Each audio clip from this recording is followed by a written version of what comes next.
안녕하세요. 저는 모크 채널을 운영하고 있는 마케터 영록입니다. 온라인에서 제품을 여러분들이 판매를 한다고 할 때 가장 먼저 고민을 해야 되는 것은 여러분의 상품의 특성을 확인하는 것입니다. 이 특성이라는 뜻은 굉장히 다양하지만 제가 말씀드리는 특성은 검색에 유리하냐 도달에 적합하냐, 이 두 가지 특성을 이야기를 하는 것인데요. 검색이라고 하는 것은 고객이 나의 상품을 어떤 키워드 검색을 통해서 찾아 들어오는 것을 이야기를 하는 것이고요. 도달이라고 하는 것은 검색처럼 고객이 나의 상품을 찾아 들어오는 것이 아니라 내가 고객을 찾아서 나의 상품 혹은 광고를 보여주는 것을 도달이라고 이야기를 합니다. 그러면 이 검색에 유리한 것과 도달에 적합한 것, 이 둘 중에 무엇이 더 좋으냐, 그건 알 수가 없습니다. 얼마나 광고를 효율적으로 운영하느냐에 따라서 달라지게 되는데요. 그냥 상식적으로, 일반적으로 판단을 할 때에는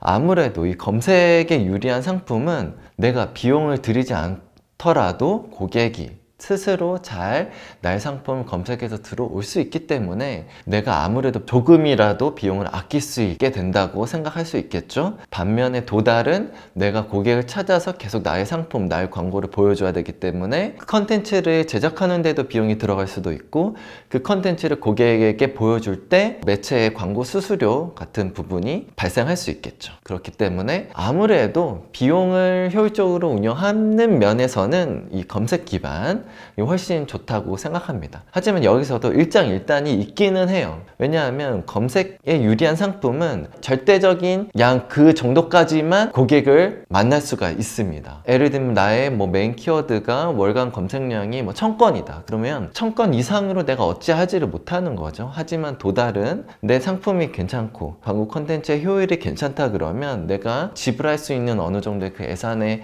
한해서 내가 원하는 대로 조정을 할 수 있다는 차이가 있는 것이죠. 그렇기 때문에 검색이 낫냐 도달이 낫냐 알 수 없습니다. 여러분의 상품에 달려있다. 그러면 검색에 유리한 상품임에도 불구하고 검색 광고는 거의 하지 않고 오히려 도달 형태의 광고를 많이 한다 그러면 효율적으로 광고를 운영하지 못한다라고 우리가 판단할 수 있겠죠. 그래서 이런 실수를 막고자 제가 오늘 어떤 기준으로 우리가 검색에 유리한 상품 그리고 도달에 적합한 상품을 구분할 수 있는지에 대해서 말씀을 드리려고 합니다. 지금 보여드리는 이 장이 바로 우리가 구분할 수 있는 기준인데요. 하나, 여러분들이 지금 취급하고 계시는 상품이 관여도가 높은 상품인가요? 낮은 상품인가요?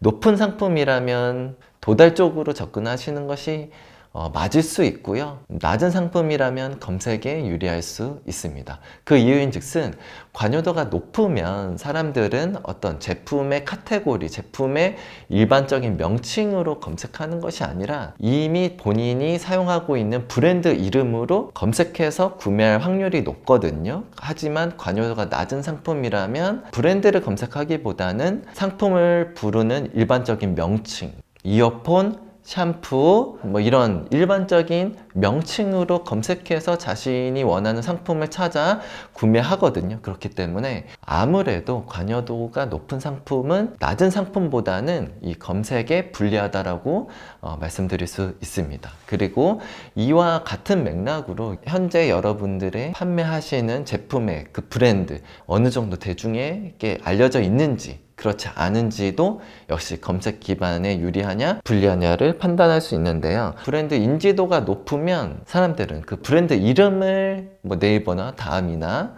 여러 가지 검색 매체를 통해 가지고 검색을 한 후에 저희 쇼핑몰 혹은 스마트 스토어 혹은 우리가 판매하는 어떤 온라인 쇼핑몰에 들어와서 구매를 하기 때문에 관여도가 높더라도 브랜드 인지도가 높으면 역시 검색을 이용하는 것이 유리하고, 반면 관여도는 높은데 브랜드 인지도가 낮다, 고객들이 검색해서 우리 쇼핑몰 혹은 우리 제품을 발견할 확률은 굉장히 낮다라고 생각하시면 됩니다. 그리고 보편적인 상품명을 사용하고 있느냐입니다. 이 보편적인이라는 뜻은 일반 사람들도 인지하고 있는 대표적인 키워드를 검색하게 되는데 나의 상품이 그런 상품명을 사용하고 있느냐인 거예요.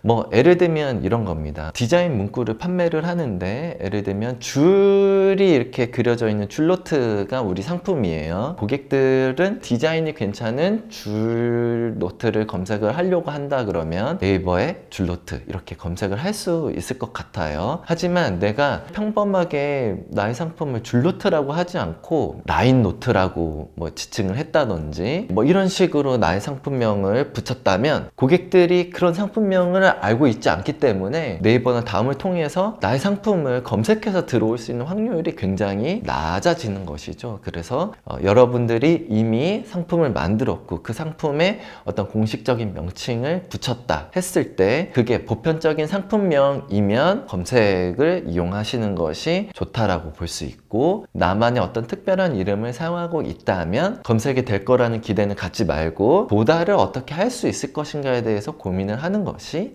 맞습니다. 네 번째, 상품 SKU가 많은가? SKU라는 것은 내가 판매하고 있는 상품 종류의 수를 이야기하는 것인데요. 뭐 앞서 말씀드린 이런 조건들, 관여도가 높고 브랜드 인지도가 낮고 보편적인 상품명을 대체적으로 사용하지 않더라도 내가 취급하고 있는 상품 수가 1000가지다 라고 한다 그러면 고객들이 다양한 경로를 통해서 나의 상품 혹은 나의 쇼핑몰에 접근할 수 있는 그 접점들이 굉장히 많아지기 때문에 이런 경우에는 검색에 유리하다라고 볼 수 있죠.